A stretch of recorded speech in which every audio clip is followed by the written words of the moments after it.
I decided I wanted a 2020 Tacoma with a manual transmission. I got on Toyota's website, www.toyota.com, whatever, and I built one. Well, good morning, everybody, and welcome back to the channel. Hey, today I want to get on here and talk about my buying experience for the 2020 Tacoma back here. Again, it's a 2020 Tacoma TRD off-road manual transmission. And I had a question, and hey, Henry, I'm going to dedicate this to you. I had a question recently about what was my experience like? Because Henry's thinking of ordering a Tundra. So I thought I'd run through it from the beginning to the end, let you guys know what the whole process is all about, at least what it was all about for me. So we're going to start at the beginning. I decided I wanted a 2020 Tacoma with a manual transmission. That's the beginning. So I got on Toyota's website, www.toyota.com, whatever, and I built one. I looked them up. First of all, I checked to see if there was anything around that would suffice, that would satisfy what I was looking for. And of course, in a manual transmission, there wasn't. So I decided to build one. So while I'm on Toyota's site, I go to their build option, right? And I spec it all out, get all the packages, all the colors, pick what you want. And of course, in doing that, you're going to have to sacrifice maybe one thing for the other because of packages, right? I mean, the way they have things set up these days, you can't pick a la carte, of course.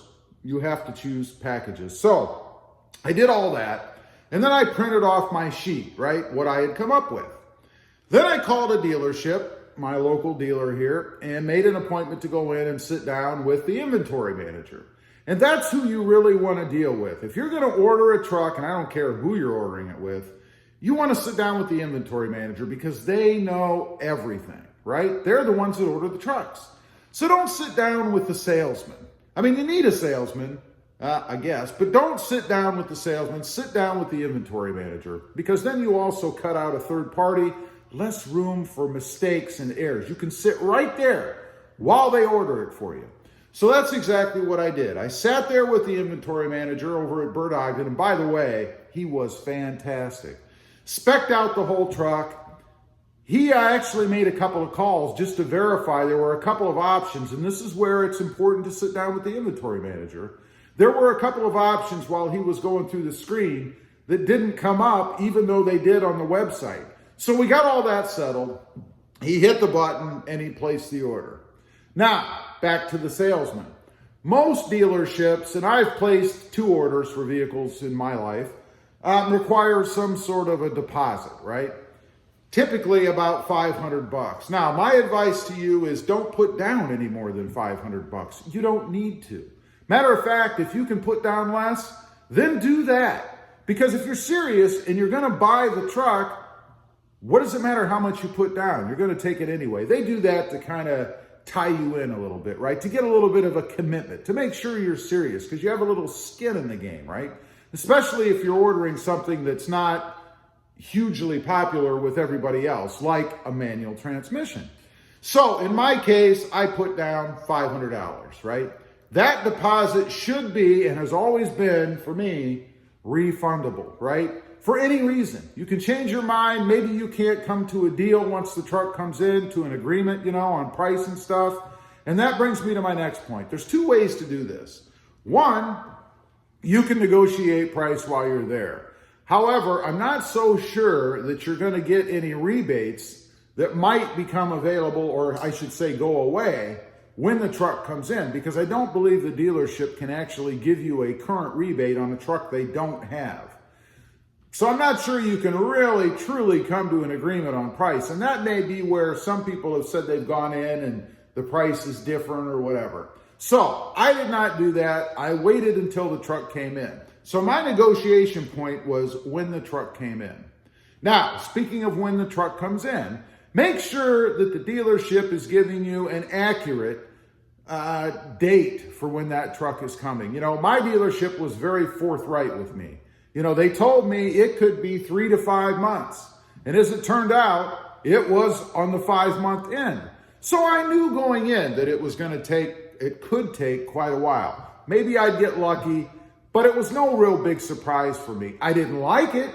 I wasn't happy about it, but I knew it, right? So get a good, accurate estimate as to when the vehicle's going to be coming in so that you know. And then don't be pissed off when it doesn't come in, right?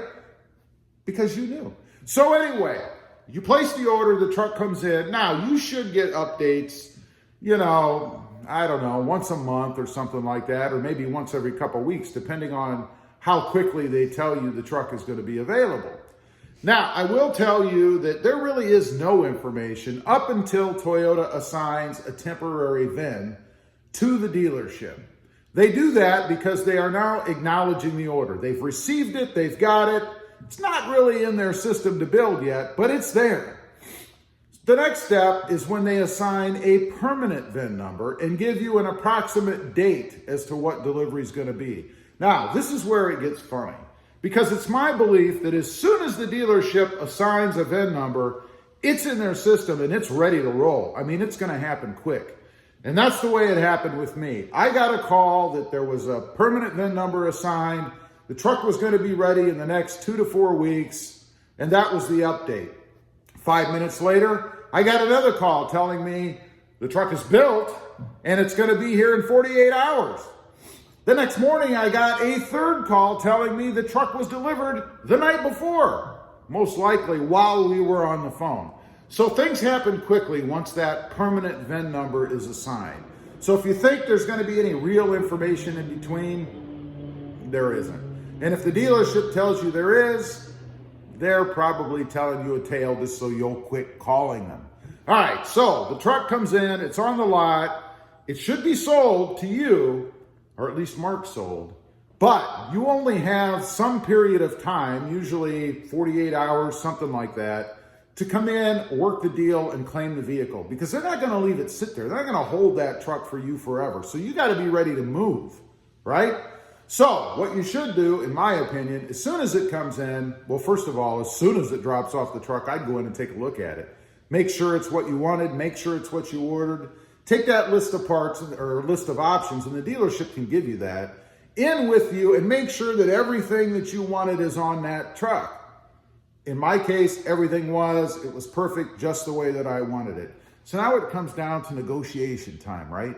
At this point, it's just like you walking in off the street on any other vehicle, right? As if they had it on the lot. Because at that point, they do have it on the lot. So you sit down, you work your deal. Assuming you can come to an agreement, the truck is yours. Now, make sure that that money that you put down, you know, the deposit, is credited against your truck, right? I mean, obviously, that money should be given back to you either in a reduction in the price of the truck, or they'll give it back to you in total for whatever it was that you put down. That's about it. That's the whole process. So once the truck arrives on the lot, it's really just the same as if you were going to go in and pick one that they already had. You can negotiate on ordered trucks. So that's how it went for me. Everything was perfect. Again, the only thing I didn't like was the lead time. That really sucked. But I knew going in, right? So I can't really complain about it. I cannot like it, but I can't really complain about it. That's it. That's the whole process. That's really all there is to it. So if you're willing to wait, depending on what kind of lead time you're given, it's not a bad way to go, because in the end, you get the vehicle that you want with the things on it that you ordered. And that can be important too if you're a person that keeps the vehicle for a long time, right? I mean, why buy something that's just generic off the lot that you just settled for if you're one of these guys that keeps the truck for years and years? Why not have the things that you want? Anyway, I just wanted to get on here, go over that for a minute. The final process after all of it is said and done. The truck back here is awesome. I love it. Again, it's exactly like what I wanted. This is for you, Henry. Appreciate you asking me the question. Hope it helps out anybody else out there that's looking. As usual, appreciate you guys watching. Don't forget to check out my second channel on the Jeep Gladiator. It is RobMotive. Thanks for watching. Have a great day. Bye.